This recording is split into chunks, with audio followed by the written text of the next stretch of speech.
Welcome back. Forest ફિઝિકલની તારીખ નજીક આવતી જાય છે. છેલ્લા વિડીયોમાં તમારો પ્રશ્ન હતો કે દશેરાના દિવસે ઘોડા કઈ રીતે દોડાવવા, મતલબ કે 1600 મીટરના 4 રાઉન્ડ કઈ રીતે પૂરા કરવા. તો આ વિડીયોમાં આપણે આ જ વાત કરવાના છે કે ફોરેસ્ટનું ફિઝિકલ હોય કે આર્મીનું ફિઝિકલ હોય, 1600 મીટરના 4 રાઉન્ડ પૂરા કરવા માટે કયા પ્રકારનું આયોજન કરવું જોઈએ. તો અહીંયા કેટલાક મુદ્દાઓ છે એ મુજબ આપણે ચર્ચા કરવાના છે. આ છે 1600 મીટરનું ગ્રાઉન્ડ છે, એના તમારે ટોટલ 4 રાઉન્ડ લગાવવાના છે. તો થોડુંક પ્રેક્ટિકલી ગ્રાઉન્ડ અને બીજા મુદ્દાઓની ચર્ચા કરશું. પહેલી વાત કે તમારે વધુ ભીડમાં દોડવાનું છે, એટલે માનસિકતા સેટ રાખવી. તમે જેમ રાજા બની અને ગામના ગ્રાઉન્ડમાં અને રોડમાં દોડતા હોય મુક્ત મનથી, જેણે કે દુનિયા આખી મારી પોતાની છે એમ, અહીંયા આવું નથી હોતું. આખું ધાડું ઉતારી દેવામાં આવશે, આમાં તમારે દોડવાનું છે. એટલે ડર ઊભો કરવાની વાત નથી, બસ માનસિકતા એવી તૈયાર રાખવાની છે કે જેવી પ્રેક્ટિસ હું કરું છું એટલી મુક્તતામાં નહીં, પણ મારે થોડુંક વધારે ભીડમાં દોડવાનું છે. આ એટલો ચેન્જ છે તે દિવસ અને તમે પ્રેક્ટિસ કરો છો એમાં. આગળ પણ વાત કરીએ, આજે પણ ફરી વખત યાદ અપાવી દઉં, ડિહાઇડ્રેટ કે અશક્ત બોડી સાથે ન દોડવું. આનો અર્થ એવો થાય કે સાંજનું જમવાનું સરસ ઉર્જાવાળું, શક્તિવાળું અને સમ્યક રાખજો. સવારે તમે વહેલા ઉઠી ગયા હોય તો થોડું કડવું એવું ખાવાનું, તમને સેન્સ હોવો જોઈએ કે કયા પ્રકારનું તમને અનુકૂળ આવે છે એવું થોડું ખાવાનું. દાખલા તરીકે અડધું કે એક બટકો કેળું ખાવ અથવા તો સફરજન ખાવ. જેમ જેમ તમારો દિવસ પસાર થતો જાય ફોરેસ્ટના ગ્રાઉન્ડમાં વચ્ચે થોડુંક એનર્જેટિકલ કંઈક ખાતા રહો, પીતા રહો, આ હિતમાં છે. પણ એવું નથી કહેતો કે દોડી ન શકો એવું તમે એટલું ખાઈ લો અથવા તો પી લો. તો આ બહુ જ મહત્વની વાત છે, તમારા માટે ધ્યાન રાખવાનું છે. કોઈને ઈજા કે નુકસાન ન થાય તે જોવું, આ એક ખાસ રિક્વેસ્ટ છે કે તમે અહીંથી દોડો છો, તમારી આજુબાજુમાં કોઈ આવે છે અને તમે એને ક્રોસ કરવામાં ક્યાંય કોઈને ધક્કો લાગી જાય એનું થોડુંક ધ્યાન રાખવું. ઈરાદાપૂર્વક તો કોઈ કરતા જ ન હોય, તો પણ ભૂલથી પણ કોઈનું ગ્રાઉન્ડ છે અધૂરું છૂટે અથવા તો કોઈ પડી જાય અને નુકસાન જાય એવું ન કરવું. અને બીજું કહી દઉં કે તમે જ્યારે દોડો છો તો ગ્રાઉન્ડના નિયમ છે કે ક્રોસ આ બાજુથી જ કરવાનું છે. તમે અહીંથી ક્રોસ કરો છો તો એ યોગ્ય નીતિ નથી, પણ નીતિપૂર્વક તમે દોડો છો અને જો વધારે સ્પેસ તમને મળે છે અને ત્યાંથી જાઓ છો અને કોઈને નુકસાન નથી થતું તો તમારા ફાયદા માટે તમે એટલું કરી શકો, પણ નુકસાન જાય એવી રીતે આપણે ગ્રાઉન્ડમાં બિહેવ કરવાનું નથી. તો ક્રોસ કરવા માટેની અહીંયા વાત આવી ગઈ કે ગ્રાઉન્ડમાં કોઈ વ્યક્તિ દોડે છે તમારે આ સાઈડથી એને ક્રોસ કરીને જવું જોઈએ. બીજું, કોના માટે આ વાતો નથી, આ વિડીયોમાં જે વાત થાય છે એ કેવા મિત્રો માટે નથી, એને કામની નથી. અન્ય વાતો છે એ કદાચ કામ આવી શકે, પણ જે મિત્રો ઓલરેડી આયોજન કરી દીધું છે, જે મિત્રોએ અત્યાર સુધી ગ્રાઉન્ડમાં જ પ્રેક્ટિસ કરી છે, જેને એક રાઉન્ડની ખબર છે કે એને ક્યારે પૂરો કરવો, કયો રાઉન્ડ કેટલા પેસમાં કેટલી મિનિટમાં લગાડવો, આવા મિત્રોએ એની આઈડિયોલોજીમાં જરાય ચેન્જ કરવાની નથી. એવી વાતો છે એવા મિત્રોએ ધ્યાને લેવાની નથી, કાનમાં લેવાની નથી, કેમ કે તમે આયોજનથી ઓલરેડી હાલ્યા છો. વાત છે સેલ્ફ કોન્ફિડન્સની. તો ગ્રાઉન્ડમાં રનિંગ છે એ કોન્ફિડન્સની બાબત છે, રનિંગ છે એ માઇન્ડ ગેમ છે, એ સાચી વાત છે.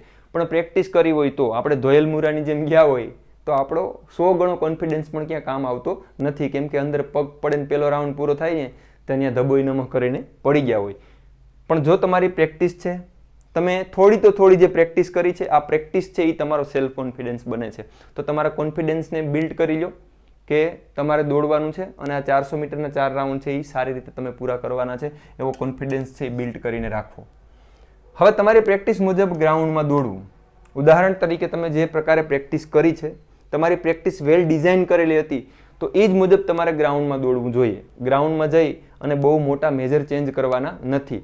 તમે ગ્રાઉન્ડમાં ઘડિયાળમાં એક રાઉન્ડનો પેસ જોઈને દોડ્યા છો તો તમારે ત્યાં એવી રીતે દોડવાનું છે. તમે પ્રેક્ટિસ કરી છે એમાં કંઈ ટાઈમ જ નથી જોયો, કોઈ દી ટાઈમિંગ જ નથી લીધા, તો તમારે અહીંયા ટાઈમના ગફલામાં પડવાની જરૂર નથી. એનું તમને ફાયદા કરતાં નુકસાન જઈ શકે. તો આ ચીજોને ખાસ ધ્યાન રાખવાની છે. ઘડિયાળ માટે એક કોમેન્ટ પણ હતી, ઘણા મિત્રો પૂછતા હોય છે કે ત્યાં વોચ પહેરવા દેશે. તો જનરલી કદાચ જો તમને પગમાં ચીપ બાંધવામાં આવતી હોય તો ઇલેક્ટ્રિક ઘડિયાળ છે એ તમને નહીં પહેરવા દે. સ્માર્ટ વોચ તો એલાઉડ હશે જ નહીં. ઇવન આવી સાદી નંબરવાળી જો પહેરવા દેતા હોય તો, અથવા એનાલોગ કાંટાવાળી ઘડિયાળ છે એ 2 ઘડિયાળ તમારી સાથે રાખવી.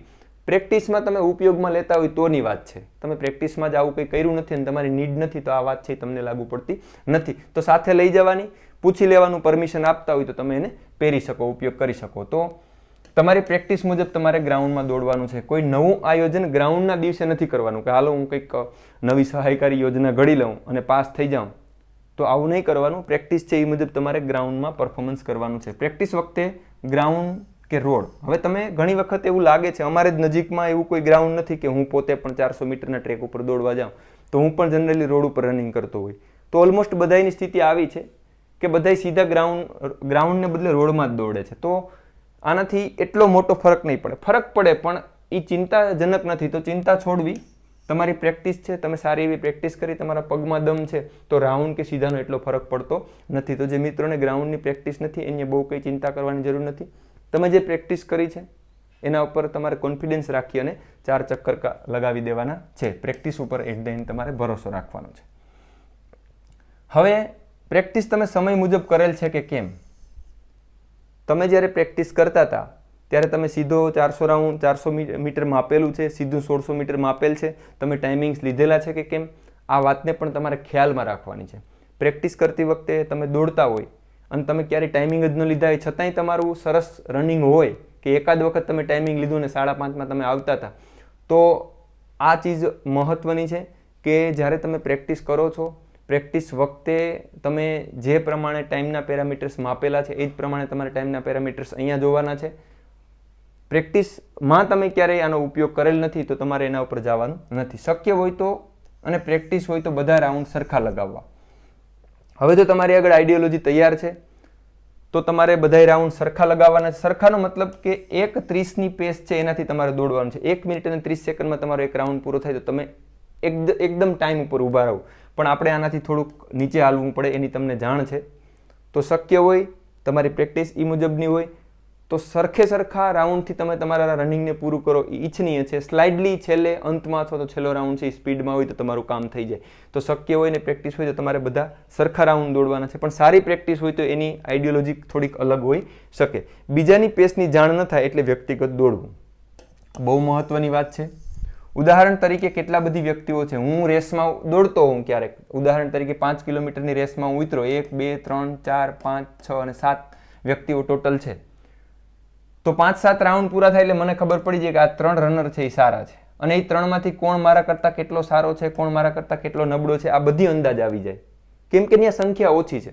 તો મારાથી થોડીક સ્પેસ જેની વધારે હોય ને એને હું પકડી અને ચોથો આવતો એને બદલે ત્રીજો આવી શકું, બીજો આવતો હોય ત્રીજો આવતો એને બદલે બીજો આવી શકું. પણ એવું ન બની શકે કે જે મારાથી સુપર પેસમાં દોડે છે, જે 1 મિનિટ અને 5 સેકન્ડમાં પોતાની એક રાઉન્ડ કાઢે છે, 1:10માં રાઉન્ડ કાઢે છે, મારી પેસ 1:30ની પ્રેક્ટિસની હોય તો હું 1:10 વાળાને પકડી લઉં તો હું શોર્ટ થઈ જાય ને મારું 5 કિલોમીટર પૂરું નહીં થાય. પણ અહીંયા મને ઓછી સંખ્યા હોવાના કારણે એક અંદાજ રહી છે કે આ વ્યક્તિને મારાથી થોડીક સારી પેસ છે તો હું એને કેચ કરવાનો પ્રયાસ કરું. પણ આ રેસની વાત છે, અહીંયા તમે રેસમાં નથી. તો યાદ રાખવાનું છે તમારે 6 મિનિટમાં કે 6 મિનિટથી નીચેમાં પૂરું કરવાનું છે. તમારે કોઈ મેડલ નથી લેવાનું. તો યાદ રાખો કે એટલા બધી લોકો હોવાના કારણે આપણે પકડી નથી શકતા કોઈને કે આની પેસ સારી છે તો હું એને પકડી લઉં. તો યાદ રાખવાનું છે પેસની ન જાણ થતી હોય એટલે વ્યક્તિગત દોડવું, તમારે તમારી સ્પીડમાં દોડવાનું છે, તમારે તમારું વ્યક્તિગત શ્રેષ્ઠ પરફોર્મન્સ આપવાનું છે. હવે જો તમારે એવું કંઈ કરવું હોય તો ટોટલ 4 રાઉન્ડ તમે મારી લો અને બીજા બે રાઉન્ડ પૂરા થઈ ગયા તમારી સ્પીડમાં સરસ જ, અને જો કોઈ વ્યક્તિ તમને એવો મળે છે, તમે એમાં 100% શ્યોર છો કે આ વ્યક્તિને હું પકડે રાખું, એ મારી પેસથી થોડીક ઉપરની પેસમાં કે એ પેસમાં એનાથી વધારેની પેસમાં દોડે છે અને મને ફાયદો થાય એમ છે, તો 2 રાઉન્ડ પછી તમે આવો કંઈક આઈડિયા લગાવો તો ચાલે. પણ જો તમારી પ્રેક્ટિસ છે એના મુજબ જ તમે કરી શકો એમ હોય તો આ કંઈ કરવાની જરૂર નથી. પેસની જાણ ન હોય તો તમારી પ્રેક્ટિસ મુજબ એક સ્પીડમાં દોડી જવું જોઈએ. તમે આગળ વાત કરી એમ પેસની જાણ નથી કે એક રાઉન્ડ મારો કેટલામાં પૂરો થાય છે, એ જોવામાં તમે કન્ફ્યુઝ થઈ જાવ એમ છો, તો તમારે તમારી પ્રેક્ટિસ મુજબ સેમ સ્પીડ અથવા તો તમે જે આયોજન કર્યું છે એ મુજબની સ્પીડમાં તમારે દોડવું જોઈએ. અંદરના રાઉન્ડનો ફાયદો બહુ મહત્વની વાત છે. આ 400 મીટરના ગ્રાઉન્ડમાં 400 મીટર એટલે આ અંદરનો રાઉન્ડ. તો જ્યારે 400 મીટરની રેસ હોય ત્યારે આવી રીતે દૂર વ્યક્તિઓને ઊભા રાખવાના હોય છે, કેમ કે એમાં ગલી મૂકવાની નથી હોતી, ગલીમાં ને ગલીમાં દોડવાનું હોય છે. તો આ લોકોને અહીંયા ઊભા રાખવામાં આવે છે, પહેલો અહીંયા હોય છે. કેમ કે અહીંયા આવતા બધાયનું અંતર છે એ 400 મીટરનું થઈ જાય. પણ આપણે એવું નથી, આપણે તો અહીંયા બધાયને ઉભાડી દેવાના છે. તો જે વ્યક્તિ અહીંયા નજીક છે એને ફાયદો થવાનો છે, જે દૂર વ્યક્તિ દોડે છે એને નુકસાન જવાનું છે. તો ખાસ યાદ રાખવાનું છે કે અહીંયા અંદર 400 મીટર ડિસ્ટન્સ થતું હોવાના કારણે આનો લાભ લેવાનો બધાય પ્રયાસ કરશે. તો અંદરના રાઉન્ડમાં તમને ભીડ જોવા મળશે. તો જો અંદરના રાઉન્ડમાં તમને ભીડ જોવા મળતી હોય અને તમે 400 મીટરનો અંદરના રાઉન્ડનો લાભ લેવા જવામાં તમે કોઈને ક્રોસ નહીં કરો, તમારાથી ઓછી સ્પીડવાળા લોકોની પાછળ દોડતા રહો, તો આનું તમને નુકસાન જાય. તો યાદ રાખવાનું છે કે અંદરના રાઉન્ડનો લાભ લેવામાં તમને નુકસાન જતું હોય તો થોડુંક દૂરથી પૂરું કરી અને દોડી લેવામાં કંઈ વાંધો નથી. તો યાદ રાખવાનું કે અહીંયા ન દોડાય, અહીંયા તમને ભીડ લાગે અને અહીંયા તમને સેફ ઝોન મળતો હોય તો આવી રીતે તમારે દોડી જવાનું છે. તમારું રનિંગ છે એ આમ હશે તો હાલશે, પણ રનિંગ આવી રીતે હશે તો તમને નુકસાન જવાનું છે. તો એકદમ યાદ રાખવાનું છે કે તમે દોડો. 2 રાઉન્ડ પછી લગભગ મેદાન સાફ થઈ જાય, ત્રીજા રાઉન્ડમાં હાવ સાફ તમને જોવા મળશે. તો જો તમને સાફ મેદાન જોવા મળતું હોય, બહુ ડિસ્ટર્બન્સ ન હોય, એવા કિસ્સામાં તમે નજીક દોડો, કોઈ આવે તેને ક્રોસ કરી અને પછી પાછા ફરી વખત નજીક આવતા રહો. પણ શરૂઆતના 2 રાઉન્ડમાં જો તમને વધારે ભીડ જોવા મળતી હોય તો અહીંયા નજીક દોડવાનો એટલો આગ્રહ ન રાખો. જો તમને એનાથી ફાયદાને બદલે નુકસાન જતું હોય તો, ફાયદો થતો હોય તો તમારે આ કરવાનું છે. તો મેઇન વાત છે, આ મહત્વની વાત છે જેને યાદ રાખવાની છે. શરૂઆતમાં 100% સ્પીડ ન કરવી, યાદ રાખવાનું છે. પહેલા જ રાઉન્ડમાં શરૂઆતથી જ તમે તમારી પૂરેપૂરી એનર્જી લગાડી દો તો અંતે છેલ્લા રાઉન્ડમાં તમારી આગળ પૂરેપૂરી ઉર્જા ન વધે એવું પણ બને. અને યાદ રાખજો, છેલ્લો દિવસ છે, ગ્રાઉન્ડનો દિવસ છે, એમાં આપણે આપણું જે કદ છે, આપણી જે પ્રેક્ટિસ છે, આપણું જે પેસ છે એનાથી ઉપર જ થોડાક દોડતા હોય. એટલે ખાસ ધ્યાન રાખવાનું છે કે શરૂઆતમાં જ તમારે તમારી 100% સ્પીડ નથી આપી દેવાની, કેમ કે પછી અંતે આપણે થોડીક સ્પીડ કરવાની હોય છે તો સ્પીડ થઈ શકતી નથી. એટલે આયોજનબદ્ધ રીતે દોડવાનું છે. શરૂઆતનો રાઉન્ડ છે એ થોડોક ધીમો હોય, પછી થોડોક સ્પીડ હોય, પછી થોડોક સ્પીડ હોય, પછી 2 તમે વચ્ચેના સ્ટેબલ મારી શકો, છેલ્લો રાઉન્ડ સારો દોડી શકો. તો પહેલાથી જ 100% સ્પીડ તમારી વાપરી નાખો તો અંતે થોડુંક હાર્ડ પડે એવું બને. પણ તમારું આયોજન છે, તમે શ્યોર છો કે એટલી સ્પીડથી હું છેલ્લા રાઉન્ડને પણ દોડી શકી, ધેન આ બરાબર છે. અંતિમ રાઉન્ડ સૌથી ફાસ્ટ હોવો જોઈએ. તો તમે એક આયોજનથી દોડો છો તો છેલ્લો રાઉન્ડ તમારો એકદમ ફાસ્ટ હોવો જોઈએ, એકદમ ઉર્જાથી મારેલો હોવો જોઈએ. તો તમે જે આગળ એનર્જી સેવ કરી છે એનો તમને ફાયદો થાય. પણ એનર્જી તમે સેવ નથી કરી અને એક જ સ્પીડથી તમે પૂરું કરી શકો એમ છો તો છેલ્લો રાઉન્ડ પણ તમારે સ્પીડમાં કરવાની જરૂર નથી. તો 50 મીટર જેટલું છેલ્લું ખેંચી લો તો હાલે. તો આ વાત હતી ફિઝિકલમાં તમારે 4 રાઉન્ડ કેવી રીતે પૂરા કરવા. હજુ પણ તમને આમાંથી કોઈ કન્ફ્યુઝન અથવા તો પેટા સવાલો પેદા થયા હોય તો કોમેન્ટ કરજો, એના ઉપર આપણે આગળ વિડીયોમાં ચર્ચા કરશું. બાકી તો બસ છેલ્લા દિવસે તમે છો અને ગ્રાઉન્ડ છે, એક સરસ ઉર્જા અને તમારા પ્રેક્ટિસના ભરોસે 4 રાઉન્ડ સરસ રીતે આયોજનબદ્ધ રીતે લગાવી દો અને 1600 મીટર પૂરું કરી અને આગળનું ગ્રાઉન્ડ છે એ તમને પાસ કરવા, ફેસ કરવા મળે. Wish you all the best. Thank you so much.